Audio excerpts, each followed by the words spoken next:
নমস্কার বন্ধুরা, এই মাত্র পাওয়া আবহাওয়ার গুরুত্বপূর্ণ খবর। সপ্তাহান্তে উষ্ণতার ছোঁয়া, ফিরছে তাপপ্রবাহ। পশ্চিমের 4 থেকে 6 জেলায় তাপপ্রবাহ। কলকাতায় তাপমাত্রা 38 থেকে 40 ডিগ্রি, আর 40 ডিগ্রি সেলসিয়াস পেরিয়ে যাবে পশ্চিমের জেলাগুলিতেও। বৃহস্পতিবার থেকে রবিবার গরম এবং অস্বস্তিকর আবহাওয়া দক্ষিণবঙ্গ জুড়ে। বৃহস্পতিবার ও শুক্রবার তাপপ্রবাহের সতর্কতা থাকবে পুরুলিয়া, বাঁকুড়া, পশ্চিম বর্ধমান ও বীরভূম জেলাতে।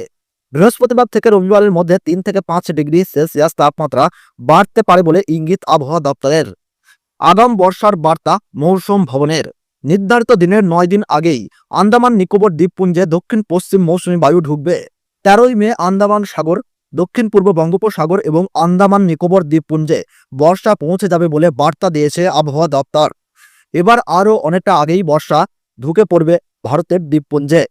বৃহস্পতিবার থেকে ঝড় বৃষ্টির সম্ভাবনা কমবে, তবে বিক্ষিপ্তভাবে বজ্রবিদ্যুৎ সহ বৃষ্টির সম্ভাবনা থাকবে 2-1 জায়গায়। এদিন বজ্রবিদ্যুৎ সহ একাধিক জেলায় ছিটেফোঁটা বৃষ্টির সম্ভাবনা থাকবে উত্তর ও দক্ষিণ 24 পরগনা, পূর্ব ও পশ্চিম মেদিনীপুর এবং নদিয়া ও মুর্শিদাবাদে। বৃহস্পতিবার থেকে আবহাওয়ার পরিবর্তন, গরম ও অস্বস্তিকর আবহাওয়া, তাপমাত্রা ক্রমশ ঊর্ধ্বমুখী হবে।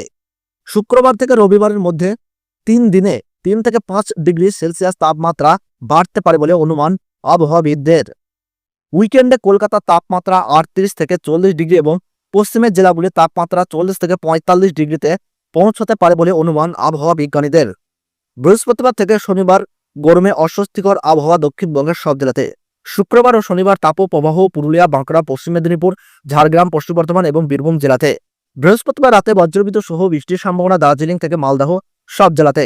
দার্জিলিং, কালিম্পং, জলপাইগুড়ি, আলিপুরদুয়ার, কোচবিহার জেলাতে বজ্রবিদ্যুৎ সহ ঝড় বৃষ্টির সম্ভাবনা বেশি। ঝড়ের সম্ভাবনা কমলেও বজ্রবিদ্যুৎ সহ বৃষ্টি চলবে। বিক্ষিপ্তভাবে বজ্রবিদ্যুৎ সহ হালকা থেকে মাঝারি বৃষ্টির সম্ভাবনা বেশি থাকবে দার্জিলিং সহ ওপরের জেলাতে।